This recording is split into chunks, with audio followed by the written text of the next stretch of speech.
Magandang araw mga kaibigan. Bigyan natin ng reaction opinion itong post ng balita ngayon.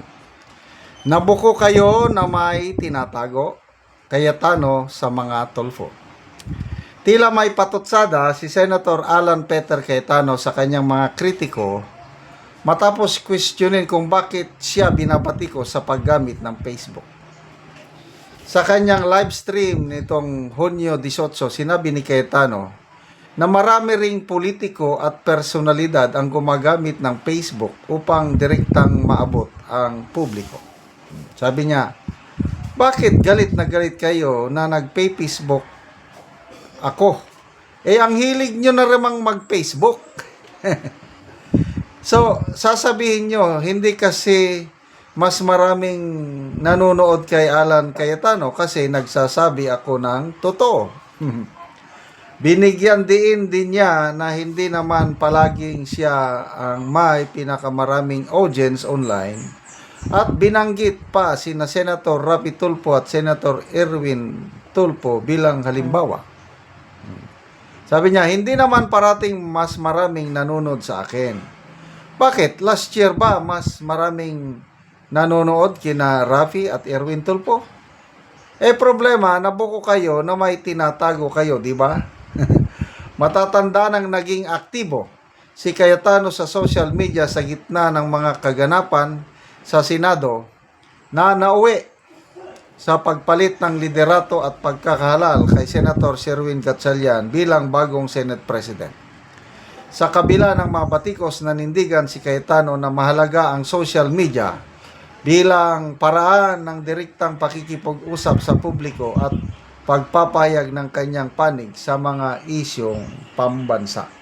So, ako,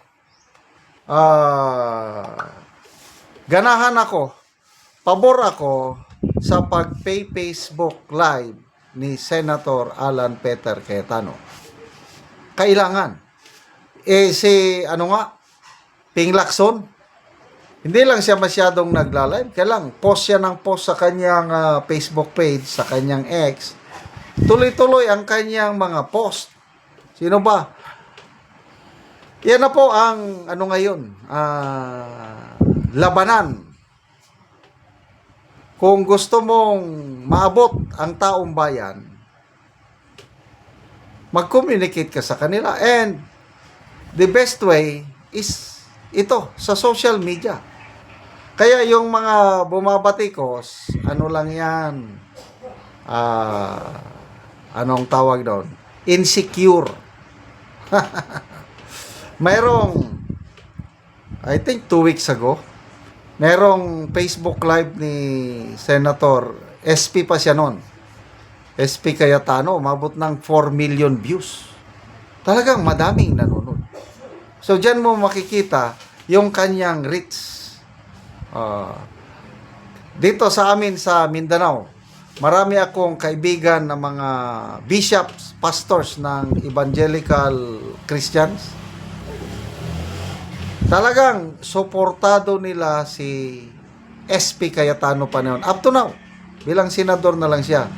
Yung mga kaibigan kong bishops and pastors, bumiyahe sila sa Manila sa Senate building. Doon, nag-courtesy call, ipinagdasal nila si SP Cayetano.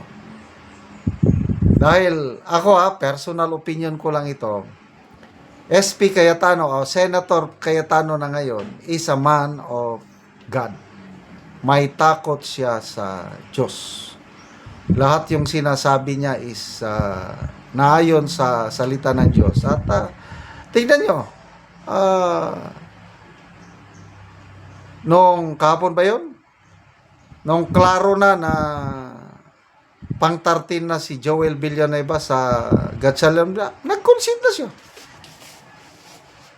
Umalis na siya, wala na problema. Dapat ganyan palagi. Marunong tumanggap ng pagkatalo. Itong Soto Black, Gatchalian Black, nung natalo sila nung May 11, nag-concede ba? Hindi. Ang daming ginawa para, yun nga, yung opisina ng Senate President, hindi binigay kay SP Cayetano. yung ilang days siya na, halos isang buwan siya na Senate President. Hindi siya nakaupo doon sa Office of the Senate President. Ganyan sila katindi. Ayaw nila talagang bitawan ang Senate Presidency. At ngayon, nakuha na nila balik. So, sige lang. God has a purpose and everything. Romans 8:28. Basta, Senator Cayetano, laban lang. Ikaw ang tunay na anak ng Diyos. Yung isa, yung brother mo, na tumalikod, kumabilang bakod, sabi niya, magkapatid pa rin lang daw kayo at the end of the day. O, di sige lang. Basta, wag nating kalimutan mga kaibigan, sabi ng Panginoon, hindi lahat ng tumatawag sa akin ng Lord, Lord ay kilala ko. Balang araw itatakwil ko sila sa kaharian ng aking amahan. Kanina may napanood akong video, Facebook reel.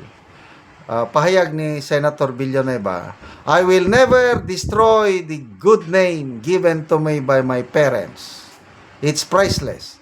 Sabi sa Bible, kinot niya ang Bible, a good name is rather to be chosen than riches. Totoo naman. Aanin mo yung kayamanan. Wala ka namang karangalan. So, I don't know ngayon. Itong ginawa ni Senator Villanueva, karangalan ba niya yung ginawa niyang paglipat ng bakod? Diyos na lang at taong bayan ang humusga. May mga nababasa na akong post. Mga JIL members umaalis na. Hindi pa naman siguro kasing dami. Kaya lang, naglalabas sila ng kanilang pagkadismaya sa ginawa ni Joel Villanueva. May kaibigan akong born again pastor na kanina lang akong nabasa. Nagpost siya ng larawan ni Joel Villanueva at Escudero, nakagano'n. Mga makabayan, makatao, makabansa. Ganito ang iluklok natin sa bilang lingkod bayan at uunlad ang ating bansa. Sabi ko, nung inanalyze ko, binasa ko mga comments, tumatawa yung mga nag-comment, sarcasm pala. Patotsada kay Joel Villanueva at Escudero na mga makabayan, makatao daw kailangan natin para umunlad ang bansa. Salamat mga kaibigan sa inyong pagsubaybay sa channel nito. Nakakatulong kayo ng malaki sa tribong Talandig ng Bukidnon dahil ang sweldo natin sa channel nito is pantulong sa tribo. Namimigay tayo ng libreng yero at pako para makapagpatayo sila ng mas maayos na tirahan. Panoorin niyo ang video na ito.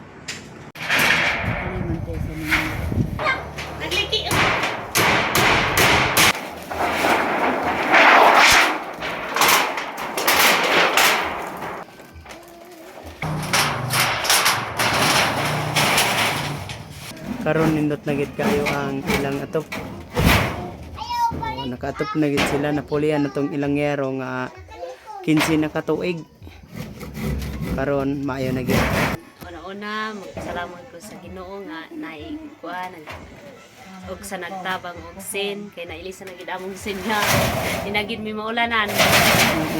Naag pa nga magpadayon ang ilang pagtabang, daghan pa ang hinana. Salamat nga 10 years na ning among balay. Oo. Ang akong anak dayon duha na kabuok. Dayon nga naman nga tungod aning kuan dugay na kaayo bago pa mo nakaatop og bago. Alang kay kanang kuan kung naatay kwarta, igo naman ipalit og pagkaon. Oo. Nya. Mora. O di gyud mi makapalit og bago nga sin. Salamat kay sa naghatag. Pila day ka buok imong anak? Duha na. Duha imong anak. Oo, so tanan na sila ga eskwela. Oo, tanan na sila sa eskwela. Oo. So, salamat kayo. Oo, sige, salamat pud kay. Oo.